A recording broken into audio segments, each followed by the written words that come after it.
Ok, là je vais vraiment faire une vidéo full raw parce que j'avais envie de faire ça en fait, de parler un petit peu à la caméra.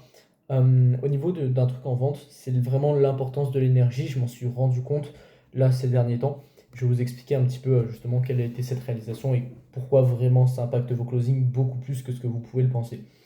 Il y a de ça, pour être honnête avec vous, s'il n'y a pas eu de vidéo sur la chaîne depuis 2 semaines environ, c'est parce que j'ai fait une pause dans le business. Bien évidemment, je continue de délivrer mes clients, je réponds aux messages et tout, mais plus d'acquisition, j'ai pas fait de vidéo, j'ai pas prospecté, j'ai rien fait de tout ça, et simplement parce que j'avais besoin d'une pause. C'est-à-dire qu'il y a de ça 2 semaines, c'était à peu près vers le 15 juin, pardon, le 5 juin, je prenais un appel de vente avec des personnes. C'était le R2, le R1 c'était globalement bien passé, mais bref, il y a eu des circonstances qui avaient fait que le R2, en gros, on l'avait fait une semaine après le R1. Normalement, bah, si vous suivez la chaîne, que vous avez de l'expérience en vente et tout, vous savez très bien que le R2, normalement, on programme 2 3 jours, grand maximum après le R1, mais bref, là, ça s'est pas fait dans ces conditions-là. Et ouais, du coup, j'arrive sur le R2, je me lève le matin, j'ai une énergie de merde. Genre, ça faisait déjà 2 3 semaines que ça allait de pire en pire, j'avais de moins en moins d'énergie. Chaque tâche que je faisais dans mon business, ça me demandait 1000 fois plus que ce que ça me demande d'habitude. Genre, même faire une journée de 4 5 heures, ça me demandait full énergie, grave de friction. Alors que des fois, en temps normal, je peux bosser genre 8 10 heures facile parce que je kiffe ce que je fais. Mais là, énormément de friction. Et donc, ce jour-là, particulièrement, je sentais que j'avais une énergie de merde. Et le truc, c'est que je suis arrivé sur l'appel. J'avais toute la technique en tête de qu'est-ce qu'il fallait faire, ce sur quoi je pouvais emmener mes prospects et tout. Et pourtant, en appel, il y a eu plein de trucs qui ont bloqué. J'ai dit de la merde, j'ai fait n'importe quoi. À la fin, j'ai laissé passer des trucs que j'aurais pas dû laisser passer. J'avais vraiment une mauvaise posture. Et donc, le truc, c'est que ouais, j'ai laissé passer une objection à la con. Je vais vous passer les détails.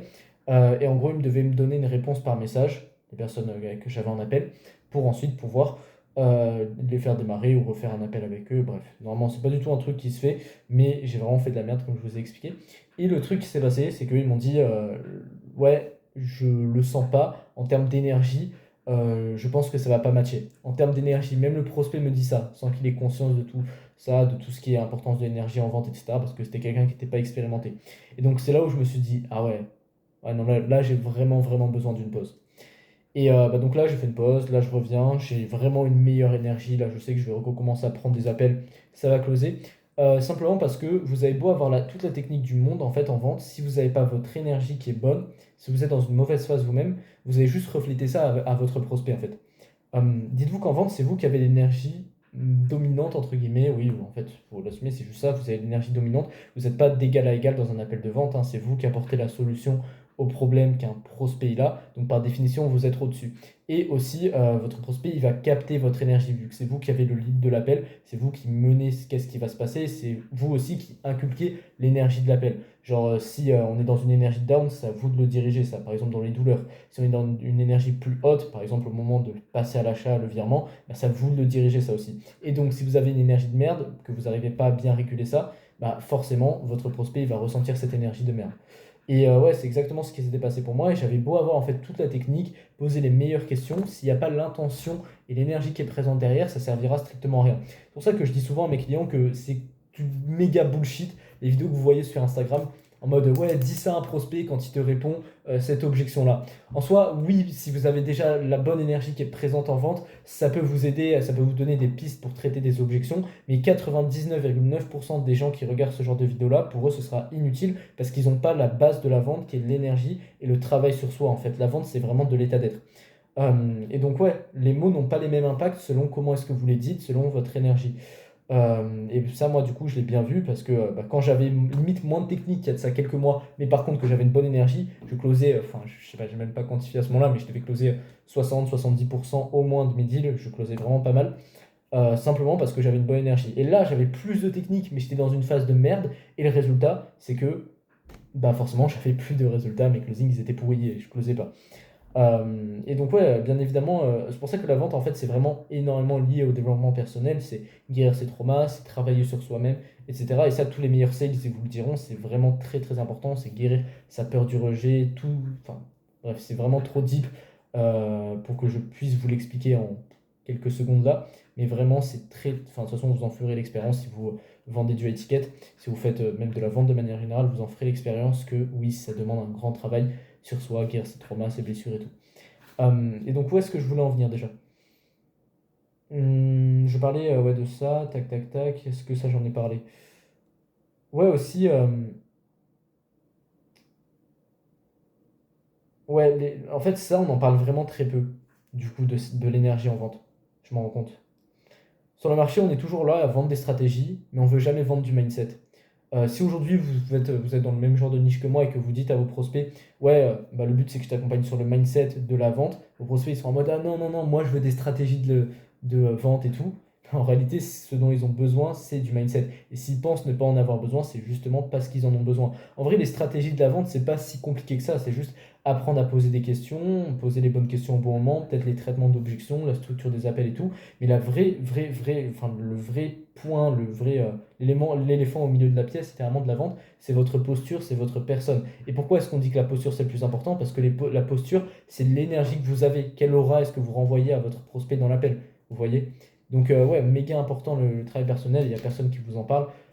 Ça, je trouve ça vachement dommage. Même moi, hein, quand je suis en appel avec des prospects, je ne vais pas commencer à leur vendre. Enfin, si je m'adapte à la personne, si elle recherche du mindset, oui, je vais la closer là-dessus. Mais la plupart des gens, ils recherchent pas du mindset. Donc, je vais pas commencer à parler de mindset à un gars qui pense ne pas en avoir besoin. Pour le closer, je dois évidemment le closer sur ce dont il pense avoir besoin. Et c'est une fois le suivi démarré que là, bien évidemment, je lui fais prendre conscience que le mindset, c'est essentiel, etc. Parce qu'il m'a déjà payé pour ça, vous voyez. Donc, ouais. Et en vrai, ça, c'est pas. Pour moi, c'est pas un pro. Enfin, ça me fait chier que le marché soit comme ça. Mais d'un autre côté, je comprends parce que j'étais pareil moi aussi quand je débutais dans la vente. Et pour moi, c'est pas un problème. Justement, c'est à vous de vous adapter en fait en tant que closer, en tant que vendeur, de donner aux gens ce qu'ils ont envie pour pouvoir démarrer et, euh, et pas forcément ce dont ils ont besoin. Vous voyez? Il faut dire bien évidemment en vente au prospect ce qu'il a besoin d'entendre et pas forcément ce qu'il a envie d'entendre, notamment en le mettant face à sa réalité, si c'est bullshit, etc.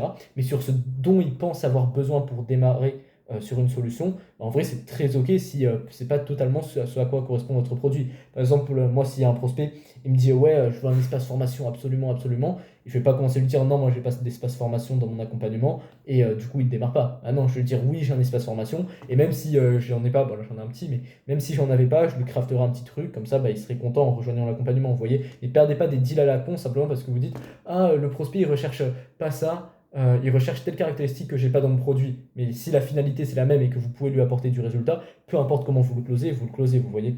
Donc ça c'est vraiment très important. Ne faites pas les casse-couilles en fait à vous dire ouais, ah, il faut que je le close sur ce dont il a réellement besoin. Non, tant qu'il vous fait le virement, le gars, et que vous savez que vous pouvez l'aider, c'est une fois qu'il vous aura payé que là, vous lui ferez prendre conscience de tout ça, quoi. Voilà, est-ce que... Ouais. Ah oui, oui, oui. Chose importante aussi au niveau de l'énergie. Ça, je voulais l'aborder, ouais. Euh, Vu que du coup vous transmettez de l'énergie à votre prospect et que la vente c'est aussi faire changer d'état d'être votre prospect, hein. C'est-à-dire que s'il vient sur un appel avec vous, c'est parce qu'il y a une identité actuelle qui le maintient dans un certain paradigme, dans certains résultats finalement, et qu'il n'arrive pas à atteindre sa situation désirée là où il aimerait être en fait. Et votre rôle en appel c'est justement de lui faire incarner sa nouvelle identité et lui faire faire les choix de la nouvelle personne qu'il doit incarner pour avoir ses résultats. Genre, exemple tout con, euh, vous closez sur du B2C Make Money, et votre prospect, il vous dit qu'il n'est pas prêt à investir de l'argent alors qu'il veut faire 2000 balles par mois avec un business en ligne. Bah, c'est son ancienne identité qui parle quand il dit qu'il n'est pas prêt à investir de l'argent. Et donc, vous, votre rôle, c'est de lui faire incarner sa nouvelle identité. Ok, selon toi, le toi du futur, là, qui génère 2000 € par mois, est-ce qu'il est dans une mentalité de investir, ça sert à rien, et dans une mentalité de débutant, ou est-ce qu'il se dit que investir de l'argent pour un entrepreneur, c'est nécessaire, n'importe quelle personne doit investir de l'argent dans une boîte, et là, bah, pour le coup, ta boîte, ça va être toi-même, donc tu dois investir de l'argent dans toi. Tu penses que le toi du futur, il serait plus dans quelle mentalité? Vous voyez, c'est ce genre de choses que devez être en capacité de faire. Faire incarner la bonne version de lui-même à votre prospect qui va l'emmener à atteindre enfin, ses objectifs, des résultats. Et ça peut être inconfortable pour votre prospect. Moi, je sais que j'ai déjà closé des gens qui, de base, n'étaient pas forcément prêts à investir de l'argent, mais simplement en faisant ce travail d'identité, ils sont passés de zéro à vouloir investir plus de 1000 €, 1500 €, même 2 000 3 000 des fois. Donc, ouais, c'est très très important ce travail-là de faire changer l'identité de votre prospect. Et pour vous, de faire ça, ça demande déjà de vous-même d'avoir une bonne énergie. Vous voyez, si vous avez des manques dans votre vie, que vous n'êtes pas pleinement à l'aise, que vous n'êtes même pas pleinement confiant de votre produit aussi, vous ne pouvez pas faire ressentir cette nouvelle identité à la personne en face, parce que vous manquerez de certitude, de confiance. Ce qui fait que ça marche, le truc de poser la question, le toi du futur, comment il agirait, c'est parce que vous avez de la certitude. Si vous n'avez pas de certitude en disant ça, votre prospect, jamais il va adhérer à ce que vous allez dire. Vous voyez? Et c'est parce que vous avez de la conviction. Donc sur ça, bref, on revient à ce que je disais au début. En vente, la conviction compte beaucoup plus que les mots que vous allez employer, vous voyez. Et donc ouais, si vous avez une énergie de merde, bah ça marchera pas de faire ça. Ou si votre prospect est autre chose, il ressent que vous faites ça pour l'argent, ça marchera pas non plus. C'est pour ça que votre posture, votre énergie, elle doit aussi être altruiste en fait, dans une volonté d'aider.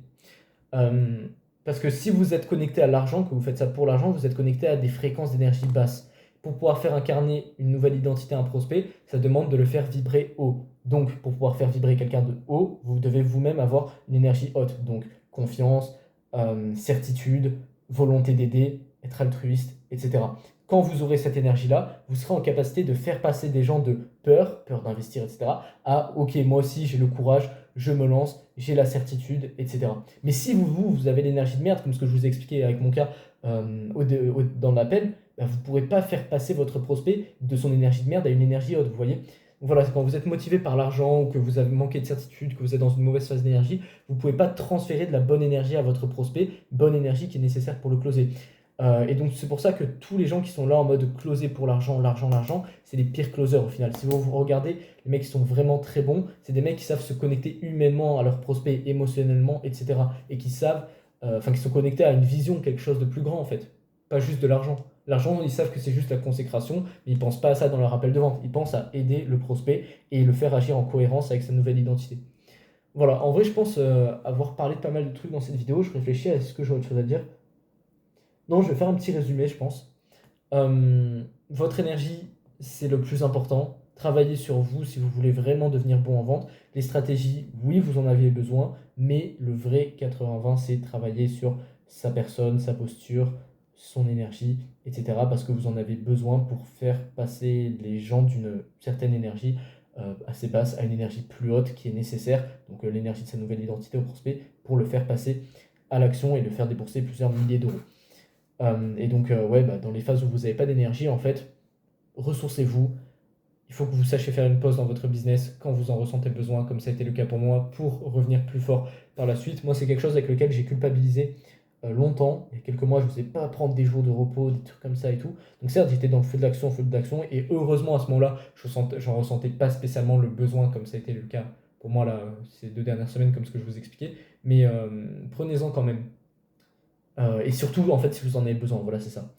En fait, pour moi, tout ce qui est burn-out, tout ce qui est ouais, trop de travail et tout, c'est jamais une question de quantité de travail, c'est une question de pourquoi tu travailles, et est-ce que tu vois du sens, est-ce que tu es bien en énergie. Il y a quelques mois, je bossais beaucoup, comme je vous ai dit, je prenais pas de jours de repos, mais en vrai, si j'en avais pris, bon, j'aurais pu en prendre, mais ça aurait pas eu un impact méga positif sur moi, je pense.